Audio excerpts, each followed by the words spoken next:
Осы пышақты қайрап қоятын еркек бар ма осы үйде? Еркекпін мен. Қандай еркек керек сізге? Газизхан, өзің бе? Қош келіпсің. Еркекпін мен. Мына пышақты қайрау керек еді. Қайралмаса қайрайтұғын еркекпін білдесе. Еркекпін мен деп жарияға жар салып, эстрадада ән салып жүрген әнші сазгер Ғазизхан Шекербековтың тың шығармашылығы бүгінгі бағдарламамызға арқау болмақ. Қайырлы кеш сіздермен бірге Астарлы ақиқаттың арнайы шығарылымы. Әдемі боп кетіпсің, әдемі дегеніңе жетіпсің, дәмелі жаңалықтан жай тапқан, сұлулығын байқатқан, көрген жанға бас шайқатқан, гүй әдемісің.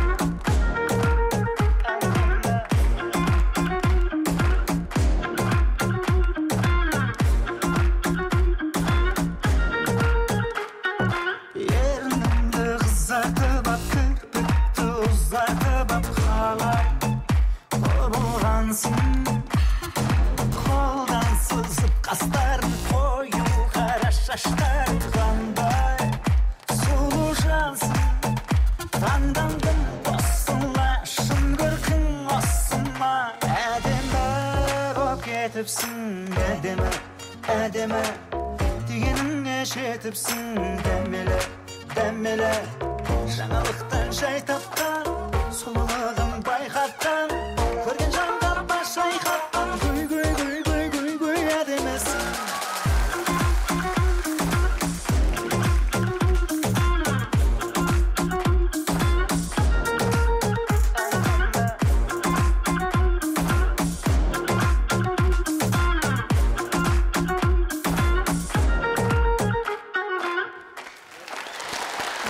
Бізді көріп отырған қыздарға комплимент айтып бағдарламамызды бастаған Ғазизхан Шекербеков. Дұқол қошеметтеріңіз. Әдемі болайық әрқашан. Төрлет Ғазизхан, өте қуаныштымын. Әңгімемізді бүгінгі сарапшылардан бастайықшы, рұқсат берсең. Бір ғана қойылатын сауал, осы жігітті танисыздар ма? Қандай әнін білесіз? Қай әні ұнайды, немесе қай әні сіздерге ұнамайды? Бүгін Астарлы ақиқаттың студиясында тұңғыш рет қонақта отырған Ринат ағамыз. Қош келіпсіз. Ассалаумағалейкум. Енді Ғазизхан бауырым шығармашылығымен, жеке өзімен біраз жыл болды танысқаныма. Себебі Арман Дүйсеновтың студиясында жүрген кезінен танимын. Кейін Арман дуэті болды. Жақын қарым-қатынас, шығармашылық байланыс аса қатты жасаған жоқпыз. Адам ретінде жақсы араласамыз. Осы уақытқа дейін бір-ақ әннің сөзін жаздым ғой. Бірақ шығармашылығы өте қатты ұнайды маған. Ринат ағамыз отырғаннан кейін енді осы әндерінің бір мәтін сынап тастайтын шығар деп болжап отырған шығар біздің көрермендеріміз. Мен қазіргі жас композитор ақындардың ішінде өте жақсы жұпта жұмыс істеп жүрген бірнеше жастар бар. Ол жаңа Қайнар Алагөзовпен Құрал Молжанов болатын болса, Ғазизхан мен Ершаттың жұмыс істеп жүрген өте сәтті жұмыстар, қатты көңілмен шығады. Ұнайды. Бір жақсысы, бұлар қазіргі жастардың тілін түсінетін, солардың іздегенін тауып бере алатын, оларды қатты ірітіп жібере алмайтын шығармашылықтың өкілдері. Ғазизхан, көрдің бе? Қандай пікірде сен жөнінде? Енді біздің көрермендерге жақынырақ таныстыру үшін, қайтадан есіне салу үшін біздің редакторлар арнайы сен туралы сюжет даярлаған болатын. Ендеше барлығымыз бірге экранға назар аударайық. Сені ұнаттым, өзіме оңай қылаттым, қатайып тұрдым, мен жұмсақ күлдім, күлемедім, сен бірден сындың. Өзім айтып берем ғой, жалпы бас аяғын құрап, жинап, осылай айтылады, осындай ән, бұның характері осындай ән деген сияқты. Сосын кейбір әншілер өлімсірек көп айтып, әйтеуір бір шегіне жеткізбейді, орындауында жоқ. Бірақ мен Алматыға келген кезінде маған солай көрініп жүрді. Алматының әншілері олар деген мықты ғой деп сөйтсек, мықтылар санаулы ғана екен. Алматыдағы көп әншілерден көңілі қалмаса, Газизхан әлі де композитор болып жүретін бет. Шынту айтқанда, бұл бағыттағы жұмысы жақсақ жүріп жатқан. Оның әуеніне тапсырыс бергендердің ішіндегі біріншісінің өзі Нұржан Керменбаев болыпты. Мен бірінші әнімді негізін Нұржан Керменбаев орындап шықты. Оны мен Шымкент қаласында жазып қойған әнім еді. Осы жаққа келіп тағы да соны көрсетіп көрген бе Нұржан Керменбаев. Қаланың сұлулары. Қаланың сұлулары. Жанары шұғылалы, жаныңды ұғынат көзіңнен. Қаланың сұлулары, жүректен сұрғады, жаныңа нұр құяр сезіммен. Нұрекеңе ұнатты, осыны мен айтайыншы деп айтып шықты. Кәдімгідей сол ән сол кездерде тыңдарман сұранысына ие болып, әдемі ән болды. Нұржан Керменбаевтен кейін Қайрат Нұртас. Оның ізінен қалмай Төреғали Төреәлі. Тіпті қазақ эстрадасының шоқтығы биік әншісі профессор Мақпал Жүнісова һәм жүректердің жүлдесін иемденіп, таяуда Алматы қаласы әкімінің кеңесшісі болған Мейрамбек Беспаев те Газизханның әндерін қуана орындап жүр. Бұл тізімді жалғастыра берсең, тілің талады. Мен қарсықпын. Мен батылдығым бар, мойындаймын. Тағы айтып тұрыңызшы, мен айта аламын бар жоқ деп. Жалқаумын деп айта алмаймын. Ұйқыбас емеспін. Міне, біз білетін Газизхан осындай. Мына әңгімелерді айтып жатқан кезінде бұл жерде Арекең көріп отыратын білген жоқпын да, жаңа ұйқыбас емеспін деген кездерде Арекең іштей күліп отқан шығар деймін да жерде. Мен Алматыға келген кезінде таза ұйқыбас, жауапкершілік дегеннен мүлдем жоқтау, көп ет. Бүкіл жаман қасиеттің бәрі сенің бойыңда болатын. Жаңа ән айта аласың, жаңа тамада бола аласың деген сияқты баяғыда жаңа ән жаза аласың деген мақтауларға әбден семіріп алған. Сосын болды, сол менде бар ғой деген сияқты болып, жаңағыдай уақытылы бар, мау деген сияқтың бәрін Арман ағадан талай ұрыс естіп, түсіндіртіп, ұрысқан кезде түсінбесе, былайынан түсіндіріп, соның бәрі басында енді бірден сол бір сөзден кейін оқып кеттім деп айтамайын. Ол тағы да айтты, алдында сол біраз уақыттан кейін сенің есіңе түседі. Сол кезде Арман ағам айтқан еді, сол кезде дұрыс екен ғой дейтін сәт келеді әлі деп тұрып айтқан еді. Сол сәт келді Ареке, рахмет көп. Жалпы батыр үшін оң сол маңызды емес дейді. Сондықтан да тап қазір сенің сазгерлігіңді сынап көруге рұқсат ет. Біз және сарапшылар Газизханға көмектесемін десеңіздер, нұр үстіне нұр болады. Белгілі композицияларды қоятын боламыз, бірақ соңынан басына қарай. Түсіндім. Тауып көресің. Көрейін, Келістік қой, керісінше. Сонымен бірінші композицияға назар аударсақ, құлақ түрсек. Төреғалидің дауысы.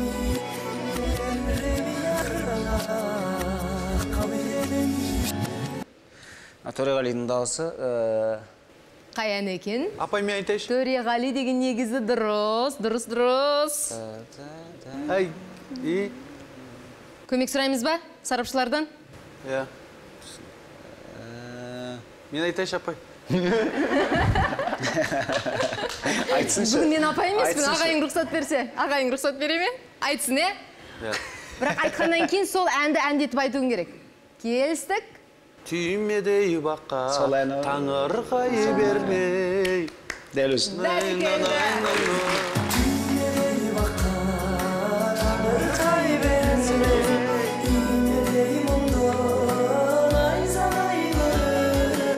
Ал кеттік пен, жалғастырамыз. Жалғастырайға. Мақпал Жүнісова апамыздың дауысы. Жоқ, Әлия ғой. Роза апа. Бұны таныдық енді бәріміз. Бұны бәріміз таныдық. Розаны таныңыздар ма, Әлия таныңыздар? Сонау Мәскеуге барып ән шырқаған болатын біздің Роза апайымыз. Тағы да бір ерекше композиция. Менің ойымша бірден танисың. Шатастыра алмайсың. Қайрат. Дауысты бірден таниды. Қайрат, Қайрат емес пе дауыс? Қайрат екені. Мен ораламын ғой. Мен ораламан. Мен ораламан. Мен ораламын. Дәл тапты, мен ораламын. Қайрат Нұртас. Қошеметтеріңіз. Мен Сонымен соңғы композиция. Тағы бар ма? Тағы біреу. Өзім ғой мынау. Өзі. Сенің бізің бе? Жетісіп жүрген ешкім жоқ қой. Сэмплынан Дұрыс айтып жатыр ма, қалай ойлайсыздар? Әрине.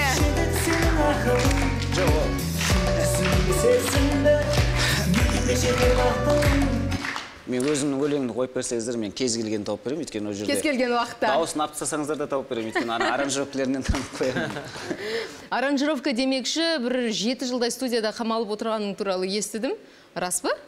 Иә, мен біраз отырып шықтым ғой дегенде. Иә.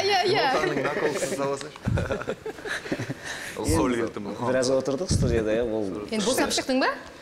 Біраз болды босаған, арасында кіріп шығып жүрмін. Өйткені жаңа бірдеңе білдіріп қойып қайтып кіріп шығып атамыз. Қазір аз күнге кіреміз, өйткені біразын танып ағамыз дегендей. Жарнамадан соң Ғазизханның анасы біздің студиямызға келетін болады. Ендеше бізбен бірге болыңыздар.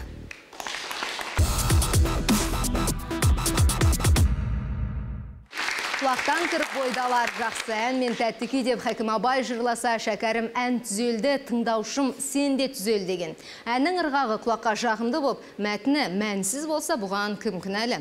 Ақын ба, орындаушы ма, әлде тыңдарман ба? Астарлы хатта еркекпін мен деп жүрген Ғазизхан Шекербеков қонақта. Десе де, сені жалпы көпшілікке танытқан еркекпін мен деп аталатын ән. Не ғұрлым халық оны жақсы көрсе, соғұрлым оған сыни пікір айтып жатқандар да бар. Әсіресе мәтініне көпсін айтылып жатыр, сондықтан да қазір экранға назар аударып, осы 90 ауыз сынның бүгін бір тобықтай түйінін қояйықшы. Міне, еркекпін мен деп аталатын әннің мәтіні экранда. Әсіресе менің ойымша халық көбінесе мынау бір тіркеске шүйлігеді. Еркек туар еркектен заң солай деп. Ғазизхан, ең алдымен өзіңнен сұрап білейінші, бала шағаң бар ма? Мен бала шағам көп бар. Қыз, ұл? Екеуі де. Кім? Екеуі де бар, қыз да бар, ұл да бар. Міне, әсіресе қызы бар әкелер біраз реніш білдіріп жатқан сыңайлы. Енді оны осы жерінде негізі Бекжан ағамыз айтып берсінші, алдында әдемі айтып берген еді. Беке. Еркек туар еркектен дегенде оның бір биологиялық сипатын айтып тұрған жоқ шығар. Оның бір еркек мінезін, оның жаңағы қажымас қайратын мысалға келтірген сияқты көрінді. Жыныс мәселе жыныс туралы емес қой, жыныс туралы емес. Тұлпардан тұлпар туады, сұңқардан сұңқар туады деген сияқты. Осы сарында деп ойлаймын, ол мәтінге бір шүйлігіп. Қыздарға да еркек деп айтуға болады, сіздің ойыңызша, иә? Ринат аға, сізден сұрағым келіп тұр. Қосыласыз ба жалпы осындай теңеуді қыз баласына да қолданып жатып, мұндағы еркек деген ол жалпылама сипаттама деген мені қазір анықтама беріп жатыр әріптесіңіз? Білмеймін, бұл жерде мен сіз қыздарға еркексіз деп айтасыз ба? Мынандай сұрақ қойын сізге. Жақсыдан жаман туады, итке салсаң алғысыз. Жаманнан жақсы туады, адам айтса нанғысыз деген қазақта қанатты сөз бар ғой. Бұл қай ғасырда пайда болды? Сонда шешесін айтып тұрмыз ба біз екеуінің де? Жақсыдан жаман туады, итке салсаң алғысыз. Жаманнан жақсы туады, адам айтса нанғысыз. Біз шешесін айтып тұрмыз ба екеуінің? Жоқ, әкесін айтып тұрмыз. Адамның кейін өзгеруі мүмкін екендігін айтып тұрмыз ғой. Жоқ, бұл жерде сөз еркектен еркек туады деген сөзде. Жақсыдан жақсы туады дегенде біз шешесін ғана айтып тұрмыз ба? Бар ғой ондай тіркес, дұрыс па? Еркектен еркек туады дегенде бұл жерде дұрыс айтады. Биологиялық анықтама. Еркек деген сөзге лайық болу керек. Балаларыңыз бар ғой? Құдайға шүкір, 4 қызым бар мен. Қыз жағынан айтып жатсыз жаңа, қызы барлар ренжиді. Міне, дәл сізге қатысты ғой. Олды былай қойғанда 4 қыз бар, мысалы да. Сол ренжіп жүрген әкелерге не айтасыз? Ең тупой адам ренжи береді ғой. Не үшін ренжиді оны? Еркектен еркек деген сөзге лайық болу керек. Еркек деген бұл биологиялық анықтама емес. Сөз бойынша айтып тұр, мен бірақ сөйлеп жұлқынатын еркекпін. Бір ғасырда бір туатын еркекпін дейді. Сонда еркек жыныстылардың бәрі бір ғасырда бір туатын еркекпін деп өзіне сенімділікпен айтып тұрғанда қалғанның бәрі қатын деп отырған жоқ қой. Олардың жынысы еркек, болмысы еркек болу керек те. Еркектен еркек туады дегенде бұнда болмысын айтып тұр да. Әкем жүрген еркекше, мен де жүрем дәл солай. Әкем туды еркектен деп тұрған жоқ қой. Әкем жүрген еркекше дейді. Мен де жүрем дәл солай. Еркек туады еркектен, заң солай. Екі жағынан алып қана. Жаргон ретінде де пайдалану мүмкін жастардың. Еркектен еркек туады, дұрыс, молодец дейді. Қазір біреу әйелім ұл тапты десе дұрыс па? Ешқандай әдеби басқалай қателігі жоқ. Сондықтан жасқанып, бір жерде айтпай қалу дегеннен ешқандай қателігі жоқ. Ғазизхан, ал өзіңше, мынау осы әннің мәтінін оқыған кезде бір күдік пе болған жоқ па?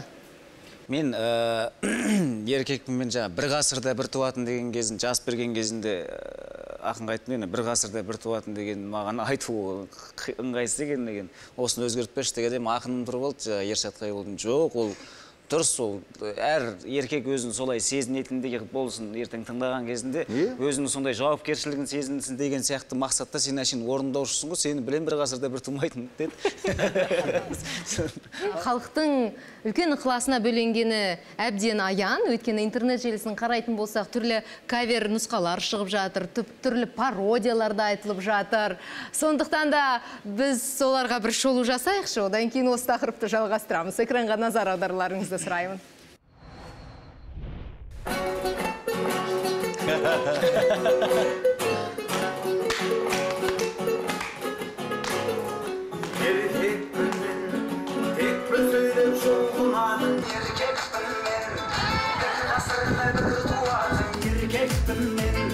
Жауға сырын айтпайдығын, айтқанынан қайтпайдығын еркекпін. Тастан соққан біздің үй, сәулем атын хан сарайда біреу ол қаншадай. Әкем жүрген еркекше, мен де жүрем дәл солай, еркек туған еркектен заң солай. Еркекпін мен, балдыздарға қорған болған еркекпін мен, бауырларға арман болған еркекпін мен. Өз жұртына тығып берер, қайын жұртқа үйіп төгер еркекпін. Тастан соққан біздің үй, сәулем алтын хан сарайда балам жүр, оу қаршадай. Әкесінен көргенін бала қылар дәл солай, қатын басшы үйде заң солай.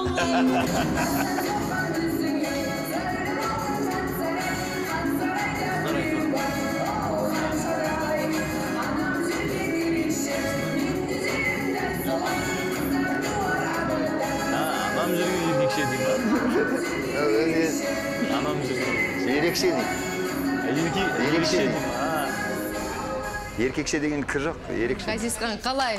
Көңілінен шығып жатыр ма? Әсіресе соңғы клипке назар аударсаң, қыздар туады анадан заң солай деп өзгертіп алып айтып жүр екен. Білесің бе осы туралы?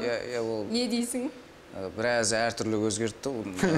Ресторанда неғұрлым көп айтылса, соғұрлым ол хит, соғұрлым ол танымал ән, шлягер. Ал бүгінгі көрсеткіш ол ғаламтор және жаңағыдай той. Егер тойда халық оны орындап жатса, сүйіп, ғаламторда соған арнайы көңіл бөліп роликтер түсіріп жатса, демек 100% хит деген сөз. Хит деген сөз бе? Біз бағдарламамыздың барысында тағы да көрермендер білмейтін Ғазизханның қасиеттеріне тоқталатын боламыз, бірақ тап қазір осы студияға ерекше зор құрметпен сенің анаңды шақырғым келіп тұр. Шымкент қаласынан біздің бағдарлама үшін арнайы келіп отырған Ғазизханның анасын қошеметпен қарсы алайық. Перизат ханым және Ғазизханның туған інісі Абылайхан. Дұрыс қой? Қош келіпсіздер, төрлетіңіздер. Перизат апа, ендіше сіз Ғазизханды таныстырып өтсеңіз бізге. Біз білмейтін Ғазизхан туралы айтсаңыз. Енді Ғазизхан кішкентай кезінен өнерге өзі бейім болды. Енді айтсам 4-5 жасынан бастап репертуарында 15 шақты әні болады. Үйге қонақ келген кезде мынау әнім бар деп бәріміздің ығырым шығаратын тұғын. Барлық өлеңін айтып болмай, ол бұрышта тұратын кетпейтін тұғын. Барлық өлеңін айтып береді, одан кейін кететін. Қандай өлең жаңадан шықса, сол өлеңнің әуенін де, сөзін де тез жаттап алып, бір-біріне қателеспей айтып береді. Ең алғашқы айтқан әні есіңізде ме? Баланың бал тілімен. Ең бірінші айтқан әндесмеге не алсам 6 айында мен бесікте тербетсе, бұл ғаң деп мен бірге қосылып жаңағы ән айтып отыратын тұғын. Ал өзіңіз Ғазизханды кішкентай кезінде қалай еркелетіп айтатыныз? Біз енеміздің қолында тұрғаннан кейін көбінесе олардың көзінше біз еркелетпейтініміз ұялатын тұғымыз. өзіміздің бөлмемізде жаңағыдай айта аламыз да, қалғандар үлкен адамдар қалай да болса да еркелетіп, айқайлап айтады ғой, бізге біз Ғазизханның атын қоямыз деп таласқан кезде әкесі, ой сенде ұл бар ма деп апамыз айтқан тұғын. Жаңа содан кейін аттарын атқа таластық қой, өзім таластым енді. Екеуіне таластым. Сіз бердіңіз бе есімді? Жоқ, апасы берді. Апасы? Апасы берді. Қандай әдемі. Осы студияға келмес бұрын Ғазизхан мырзамыз сіз туралы, отбасы туралы, ата-анасы, әкесі туралы да бізге сыр шерткен болатын. Қазір бағдарламамызды жалғастыру үшін экранға назар аударсақ. Марқұм әкем ол 2006 жыл өмірден өткен. Ол өмірден өткеннен кейін барып мен үйдің үлкені болғаннан кейін жаңағыдай асабалыққа тойға шығып кеткеніміз енді жауапкершілік үлкенге түседі дегендей. Ал енді сол асабалыққа кіріп кеткеннің себебі сол жаңа әкемнің қасында бала күнімнен бастап сол әкемнің қасында жүрмін ғой, той томалақтың бәрінде. Содан кейін қалай сөйлеу керектігін білемін, не деу керектігін білемін. Бірақ соның тек қана жаңағыдай ол кісі дұрыс әңгімелер айтса соны жаттамайды екенмін де мен жаңағыдай қасында бір-екі тойларға құдалыққа барып қалсам біреулерден жаңа анекдот жаттаймын, сондай екенмін де мен. Қазір мынау видеодан аңғарсақ, ағамыз бір кездері циркте де өнер көрсеткен екен. Бір суретіне қараса қолына домбыра да ұстап тұр, соған қарағанда 5 аспап болған ба? Жолдасым марқұм действительно күрестен де, жаңағы әннен де, термеден де, спорт жағынан да 8 қырлы, 1 сырлы болды. Мысалы, сол өнерін екі балам, екі өнерді алғанына мыңда бір шүкір. Бірінші Алла болса, екінші сол жолын салып берді екеуіне. Біреуі әнін алса, біреуі жаңағы цирк өнерін алды. Абылайхан, өзіңнің осы өнерде жүргеніңе қанша уақыт болды? Мен өнерде жүргеніме 20 жылдай болды. Әкеммен кішкентай кезімден мені. Әкемнің жаңа реквизиттер дейді ғой, жаңа булавасы, сол кішкентай кезде үйде әкеп қоятын. Мен соған қызығып ойнап, сөйтіп мені көрді, цирк жолынан көретін. Әкем мені өзінің қасына тартты. Сөйтіп 2000 жылдары мен негізі спорт, Алия Юсуфовамыздың спорт туризміне барып қатыстым 5 жылдай. Одан кейін Алматыдағы эстрада цирковой Жүсіпбек Елеубек атындағы эстрада цирк колледжін оқып бітірдім 4 жыл. Сосын қазір істеп жатқан жұмысым оңтүстік циркте артист болып жұмыс істеймін. Канатта жүрем, жаңа арқанда жүрем, атта да секірем. Қиын болса да сұрайын. Әкеңіз өмірден өткенде жасы нешеде болатын? Не себепті, не жағдай орын алды? Енді бүйтіп қарасам, ол 40 жасқа дейін де, оға дейін де, мысалы, өзіне өте көп салмақ салды. Мысалы, жаңағы осы соңғы кезінде көп ойнайды, көп секіреді. Мысалы, уже бізде 40-тан кейін, мен жас шәкірттерді тәрбиеледі, солар істесінде сен істемей дейтін. Уже жасың өз-өзін лақтырып секіру, қыздырынбай секіру, ол денсаулыққа қарап тұрсаң өте зиян келтіреді, оны түсінесің. Мысалы, аузыменен жаңағы солярканы ұрттап, оны от шашу дейді ғой, оны істеуде, мысалы, жұтпайды емес, оны жұтып қояды. Бір концерттен кейін, бір концерт. Оның арасында өнер адам ішіндегі бойында қасиетті көрсеткісіге қатты ұмтылады. Мысалы, өнер адамдармен уже түсінесің да, соны көрсету керек. Соны жатқа шығару керек. Соны бәрі шығару керек. Мысалы, тамада болып тұрады да, арасында Абылайханды шақырып алады да, жаңағы акробатический секір жібереді, ойнап жібереді, жаңағы от шашуын шаш жібереді, оған көрсетпей деп айтпаса да, ол уже көрсету керек. Мысалы, соның бәрі оған үлкен нагрузка болды да. Және де оның бірнеше жері, мысалы, барып тексерілу деген оның ұғымында жоқтан. Ол тек қандай суықтап ауырса да мұздай суды үстіне қой жібереді да, жаңағы бір терлейді, бір моншасына барады да, сонымен арғарда өзін емдеп, өз-өзін емдеп кете беретін тұғын. Мен ауырдым деп жатқан емес, өзінің денсаулығына өзі не қылмады, қарамады. Соның бәрі оған үлкен жүк болды. Жасы нешеде болатын? Жасы 42 жасында кетіп отырған. Қанша жыл өтті? Мінеке уже 2006-та кетті, 13 жыл өтті. 14 жылға аяқ басады. Енді ағамыздың өзі өлсе де, ісі өлмейді, аты да өлмейді. Оған куә, оған дәлел болып отырған Ғазизханның өнері, Абылайдың ісі. Қазір біз Абылайханның өнеріне барлығымыз бірге тәнті болайықшы. Ол әкесінің өнері деп түсінейік.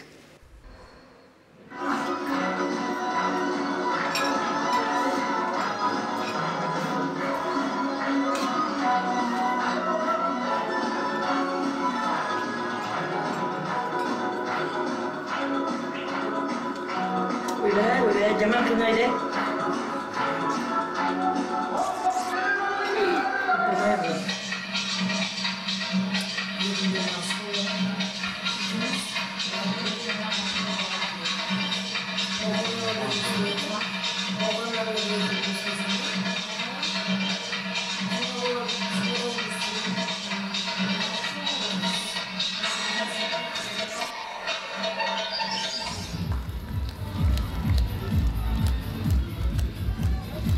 Канатта тұрған Аблайхан өзіңсің? Арбатта осы жылы.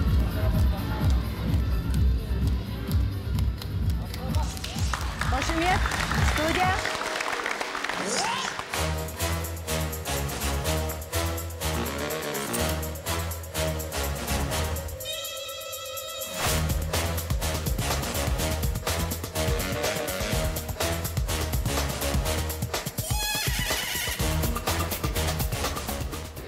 Аблайхан, өнерің өрлей берсін.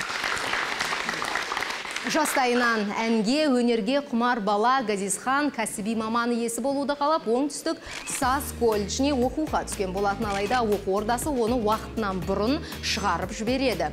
Бұған не себеп болғанын жарнамадан соң білеміз.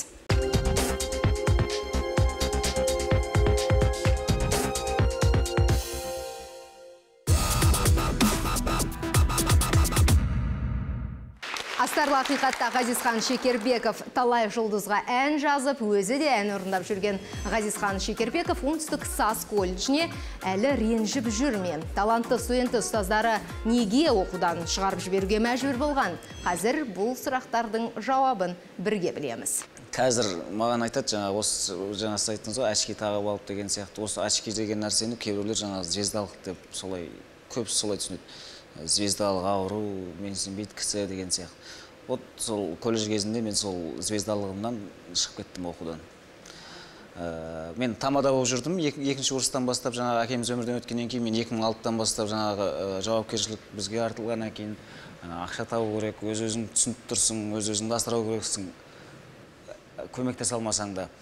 Сондықтан тамада болып тойға барып, күнде түсте құдалыққа барам, бет ашам, кешкісін тойға барам, күнде солай сөйтіп жүріп, қалтамда ақша бар болғаннан кейін колледжге барып, арасында бір көрініп, өзімді көрсету үшін барам, шынымды айтсам сол кезде. Жай әшейін қолымды қалтама салып, ана қызға бір тиісіп, ана қызға бір тиісіп, өзінше болып, соны болды қатыспаймын мысалы. Әшейін сол жерде бір жүріп өтем, балдарды көрем, ананы көрем, сонымен қайтам. Соны енді екінші курстың қысқы сессиясы болады, жаңағы күзден бастап бір тапсырма беріледі, бір произведение беріледі. Мен Арман ағам сияқты контрабаста оқыдым, ол контрабаста қиын инструмент деген. Сонымен екінші курстың қысқы сессиясын мен тапсырған жоқпын, бармай қойдым. Сосын ағайым айтты, сен тапсырмадың, жаздың күні тағы біреу тапсыру керек. Сол екеуін қосып тапсырасың, дайындал деп. Жарайды дедім де, қайтып тойда жүрмін. Жазда тағы бармай қойдым. Сонымен үшінші курсқа күзде баратын кезде айтты, сен үшінші курсқа өтпейсің, осы екеуі және екеуін тапсырмасаң деп. Жарайды деп жүргенім, олар есіне шығып кетті өздеріне. Үшінші курсты бастап кеттім да. Сонымен үшінші курстікі тағы да келді қысты. Оған тағы да бармай қойдым. Ол жиналды, ағайым айтты, сен білесің бе, екінші курстан бері тапсырған жоқсың деп. Енді сен үшеуін тапсырасың жаздың күні деп. Жарайды дедім де, жазда тағы бармай қалайым, төртеу болды. Содан мен де жаңағы құдай ой ғой, жаңағы үшінші курста ұмып кетті, олар ұмып кетеді дедім.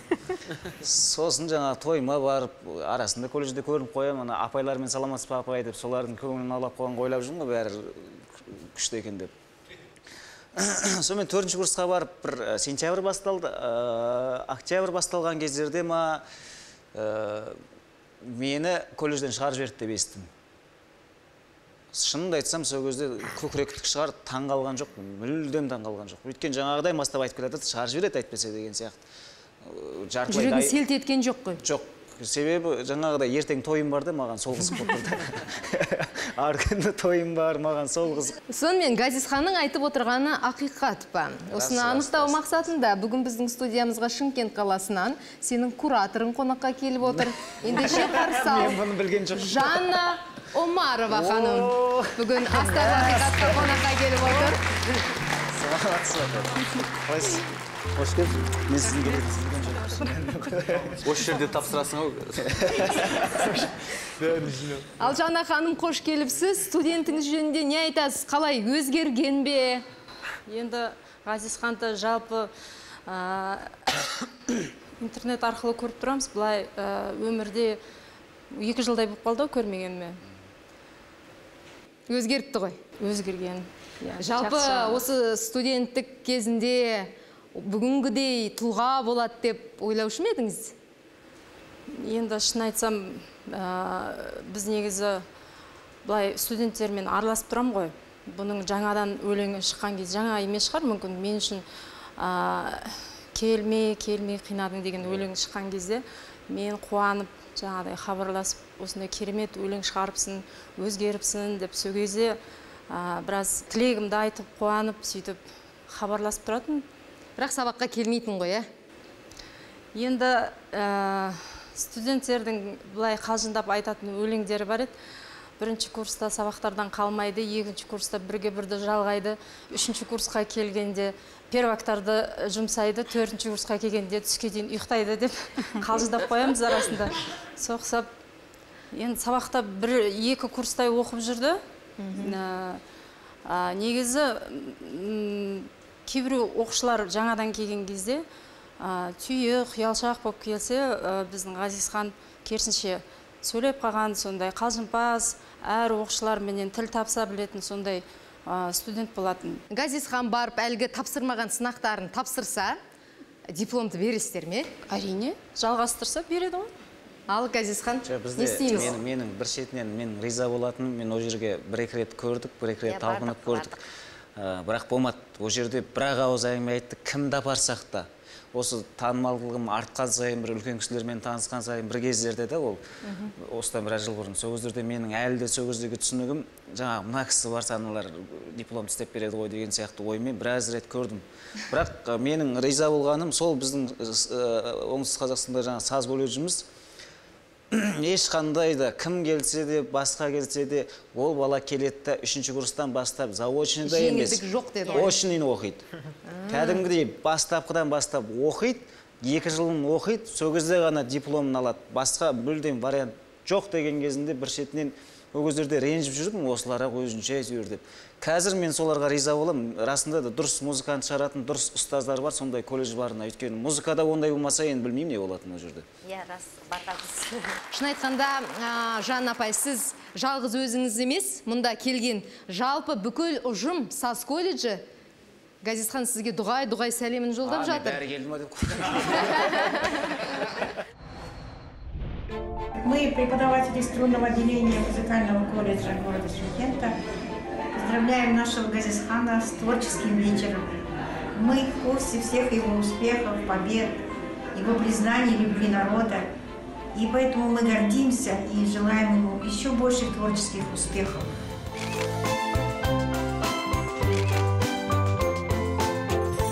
Дорогой Ғазизхан, тебе большой пламенный привет из Шымкентского музыкального колледжа. Мы все тебя любим, гордимся тобой, желаем тебе творческих успехов, а самое главное, чтобы твой концерт прошел на самом высоком уровне. Ғазизхан аға!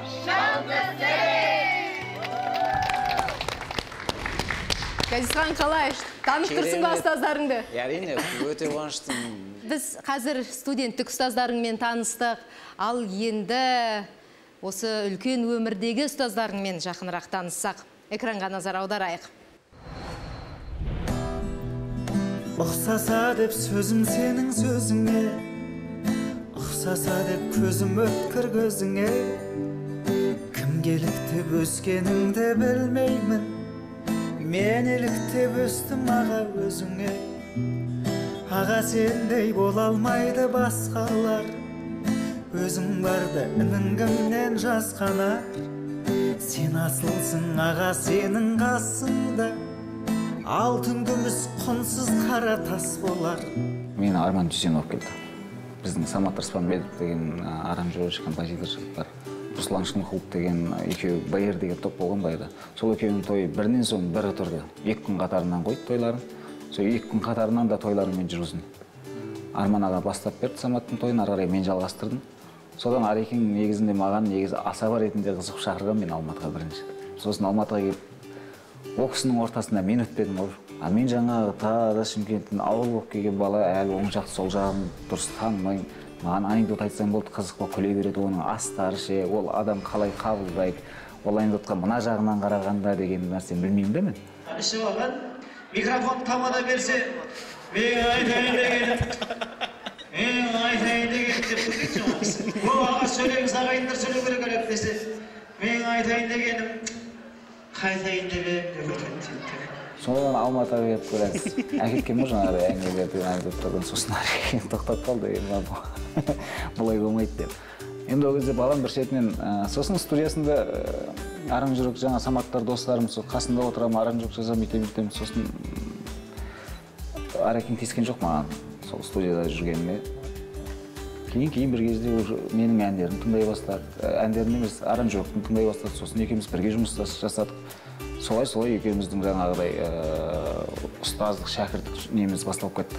Ол маған көп нәрсе үйретті. Музыкадан да, сөйлеуден де, мәдениеттен де, былай айтқан кезінде кәдімгі көзімді ашқан ұстазым Арман Дүйсенов.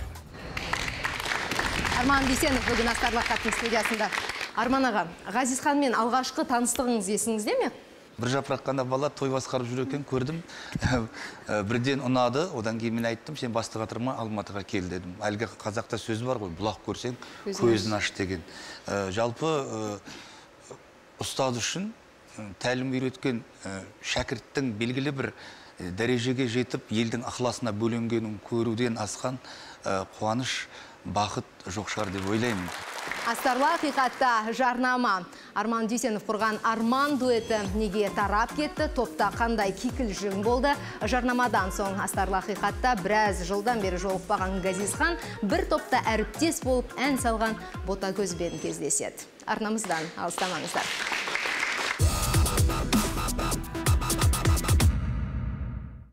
Таланттарды табу қиын, ал қос таланттың басын бір арнаға тоғыстыру одан да қиын дүние.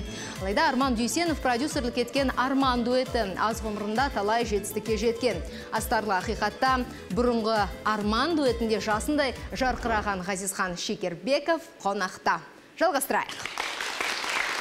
Арман деген дуэтті де құрыпсыз ғой. Иә. Бұл дуэт туралы тоғырақ тоқталып өтсеңіз. Маған Ботагөз деген әнші қыз бар, кереметтей талантты. Сол қызбен екеуміз дуэт болсақ қалай? Мен айттым, көрсет дедім. Өздері келіп ұсынды ғой сонда, иә? Өзі ұсынды Ғазизхан оны енді. Мен тағы да мынау сөзге қадалып жатыр деп айтпаңыз, бірақ дуэттің атауы мен үшін бір ерекше қызық болып тұр да. Енді әр ойландық, бер ойландық, тығырыққа тірелдік. Себебі топқа ат ойлап табу, оны Лұқпан ағадан сұрасаңыз айтып береді. Өте қиын. Өте қиын. Күрмеуі көп күрделі мәселе. Сондықтан да әр ойландық, бер ойландық, одан кейін әбден шаршағасын осы Арман деп қоя салайықшы. Бәрібірде ел жұрт мені әлгі бөрінің аузы жесе де ған, жемесе де ған деп, Арман деген сөз жиі қолданады деп бәрібір айтады ғой. Сондықтан Арман десек Арман дей салайық. Біздің көрермендер енді ойланып жатқан шығар, бұл не деген дуэт ол Арман, оны біз көрдік пе, көрмедік пе деп. Сондықтан да естеріне түсіру үшін қазір экранға назар аударуларыңызды сұраймын.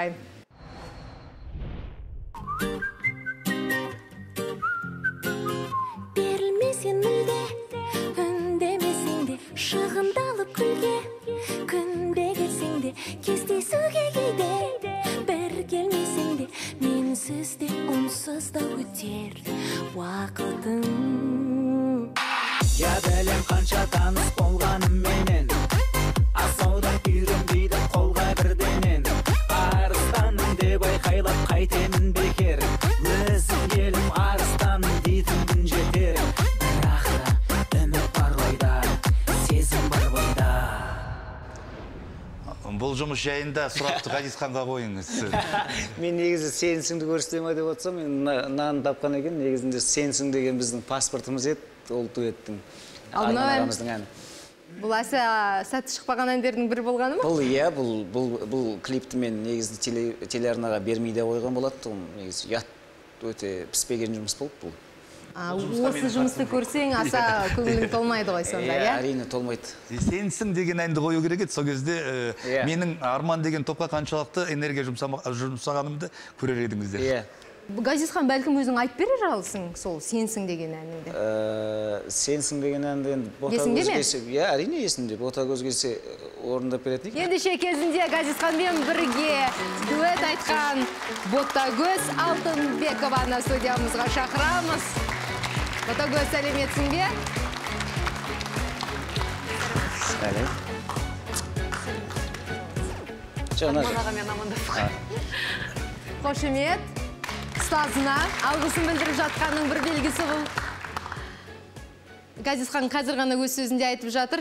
Ботагөз келсе бірге орындайтын едік әттең ай деп. Ал сен қалай, орындауға қарсы емессің бе? Әрине, қуана-қуана орындауға.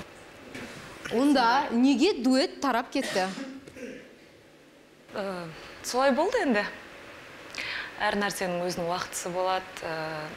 Уақытысы сол ғана болған шығар мүмкін. Әлде есіме қазір түсіп отыр, сюжетіміздің ең басында Газизхан мен негізі батылмын, ұйқыбас емеспін, бірақ мен қырсықпын деп айтқан болатын. Әлде бір осы мінезі әсер етіп кетті ме? Ол қасиет екеуінде де жетерлік. Міне. Шындық ақтарылып жатқан сияқты. Лаула келіннің бәрі дәрсіз, жеңе шешінде оның сізде барсыз деген әңгіме ма? Бұл астарлы ақиқат, сондықтан да терлемей кетпейсіздер бұл жерден енді. Ал? Енді терлейтінде ешқандай әңгіме болмайды. Кәдімгі Арман ағамен жұмыс жасадық, бәрі айтылып отыр жаңа. Газизхан келіп Арман аға таныстырды. 2 жылдай жұмыс жасалды, ортақ шешіммен дуэттің жұмысы тамам болды. Бұл енді ресми жауабыңыз. Ал ақиқатына келсек, Газизхан? Жаңағы қырсықтықтар ол бар ол жерде. Бірақ бір жақсы қуанатыны сол кездерде қырсықтық, сол кездерде өзімізше амандасып қойдық, сол кездерде бір екеуміз тойға дейін, Арман аға айтады, тойға келіңдер, осындай уақытта өлең айтасыңдар деп. Екеуміз тойға дейін, тойда да арт жағында отыратын кезінде өстіп айтатын алдында екеуміз сөйлеспейміз, өзімізден өзі. Сахнаға шығып аламыз да, сенсің әнім меніңмен жібереміз де, шығып болғаннан кейін қайтып екеуміз екі жаққа қарай кетеміз. Еще ана өлеңнің ішінде жаным, риясыз сезімім дейтін сөздер бар. Соны кәдімгі бетіне қарап тұрып айтамын да, сосын шыққаннан кейін барып, мен былай қарай кетемін, бұл былай қарай кетеді. Сонымен басымыз негізі бір қазанға сыю өте қиын болды. Бәлкім ол мінезіміздің ұқсастығы шығар. Таяуда концертің болады. Сол концертке шақырылған құрметтілердің қатарында Ботагөз бар ма? Бар. Болды, басқа сауалым жоқ. Ботагөз, барасың ба?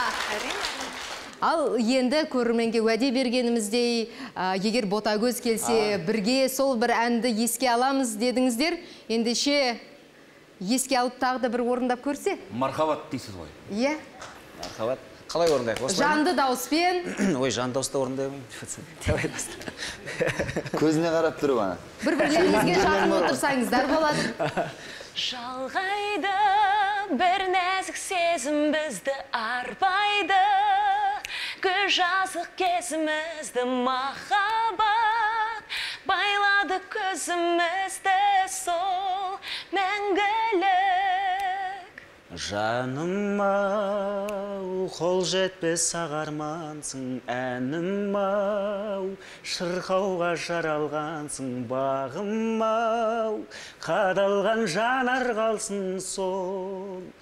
Сөз алайды мәңгілік. Сенсің әнім менің, сен шынарым менің, сенсің арым менің, сенші жаным менің, сенсің бағым менің, сенсің таным аяулы ардағым, сенсің әнім менің, сен шынарым менің, сенсің арым менің, сенші жаным менің, сенсің бағым менің, сенсің таңым аяулы.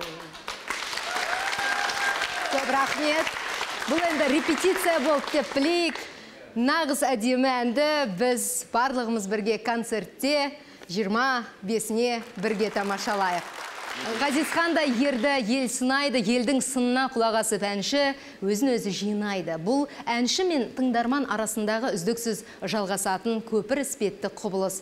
Газизхан Шекербековтың ғазиз өмірінде шекердей тәтті әндер көп болсын деп бағдарламамызды аяқтаймыз. Сау болыңыздар. Дәнді, сонымен қайда үйренгенсің қайран? Үйретті ғой. Күшті қайраның ба? Қайран. Қайдай берсең өзіңде ас болады кезін. Ылғи алып жүремін ғой келмесімен бірге. шақыртып. Күшті бол.